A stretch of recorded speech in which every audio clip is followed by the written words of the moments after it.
तो पानी पीने का तरीका बदल दो, घूट घूट भर के पानी पियो। ये दूसरा नियम है। तीसरा नियम है कि जिंदगी में कितनी भी प्यास लगे, ठंडा पानी कभी मत पियो। बर्फ डाला हुआ पानी, फ्रिज में रखा हुआ पानी, वाटर कूलर का पानी जिसका तापमान बहुत कम है, ये कभी मत पीना। क्यों? क्योंकि शरीर आपका गर्म है और पानी ठंडा है। अब होता क्या है वो मैं समझाता हूं सरल भाषा में। पेट तो गर्म है, अब इसमें ठंडा पानी डाल दिया आपने, तो अंदर झगड़ा होता है। और झगड़ा क्या होता है? या तो पानी पेट को ठंडा करेगा या पेट पानी को गर्म करेगा।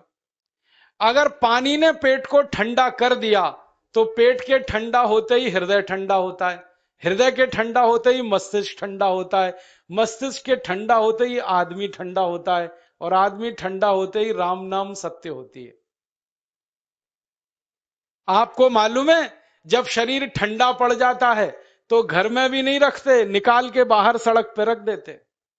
जो घर आपने बनाया अपनी मेहनत से, शरीर के ठंडा पड़ते ही निकाल बाहर करते हैं उस घर में से, और फिर चिल्लाने लगते हैं, लेके जाओ, जल्दी लेके जाओ, इसको जला के आओ। माने ठंडे शरीर की इज्जत नहीं है। तो ठंडा पानी क्यों पी रहे हो भाई? बंद कर दो। कोई जानवर ठंडा पानी नहीं पीता, कोई पक्षी नहीं पीता। तो आप ये ठंडा पानी पीना बंद करो, सादा पानी पीना शुरू करो। और गर्मी के दिनों में बहुत अगर आपको तकलीफ है तो मिट्टी के घड़े का पानी पी लेना, फ्रिज का और बर्फ का नहीं पीना। ये तीसरा नियम है। और चौथा और आखिरी नियम है कि आप सवेरे ही सवेरे जब सोकर उठते हो तो सबसे पहले पानी पियो। जैसे ही आपकी आंख खुल गई तो पहले 2-3 गिलास पानी पी लो, उसके बाद आप टॉयलेट में जाओ। उठते ही पानी पियोगे तो दो फायदे हैं। पहला फायदा यह है कि पानी पेट में जाकर बड़ी आंत को साफ करता है, और जैसे ही बड़ी आंत की सफाई होगी पेट पे दबाव पड़ेगा और आप संडास घर में जाएंगे, 2-3 मिनट में पेट आपका साफ हो जाएगा।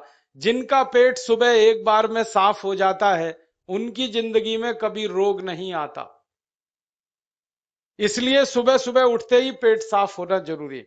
और उठते ही पानी पियोगे तो मुंह की जो लार है वो पानी के साथ मिलकर अंदर जाएगी। सुबह पेट में एसिड की मात्रा ज्यादा होती है, इसलिए लार का पेट में जाना बहुत जरूरी है। इसलिए सुबह उठते ही पानी पीना बहुत जरूरी है। ये 4 नियम हैं आयुर्वेद के। पहला नियम, खाना खाने के 1 घंटे बाद पानी पीना। दूसरा नियम, पानी को हमेशा घूट घूट भर के पीना। तीसरा नियम, कभी भी जिंदगी में ठंडा पानी नहीं पीना। और चौथा और आखिरी नियम, सवेरे उठते ही सबसे पहले पानी पीना। 4 नियमों का पालन जो भी अपने जीवन में कर सकता है वो वात पित्त कफ तीनों को संतुलित रख सकता है। और जिसका वात पित्त कफ संतुलित है उसके जीवन में बीमारी नहीं आती है। और जो बीमार नहीं पड़ते हैं वो स्वस्थ और तंदुरुस्त और सुखी रहते हैं। उनकी जिंदगी का खर्चा कम होता है और देश का भी बहुत सारा पैसा बचता है। आपको शायद मालूम है या नहीं, 1 साल में हम जब बीमार पड़ जाते हैं भारतवासी, तो साल का करीब 6 लाख करोड़ रुपया हमारा खर्च हो जाता है उन बीमारियों का इलाज करने में।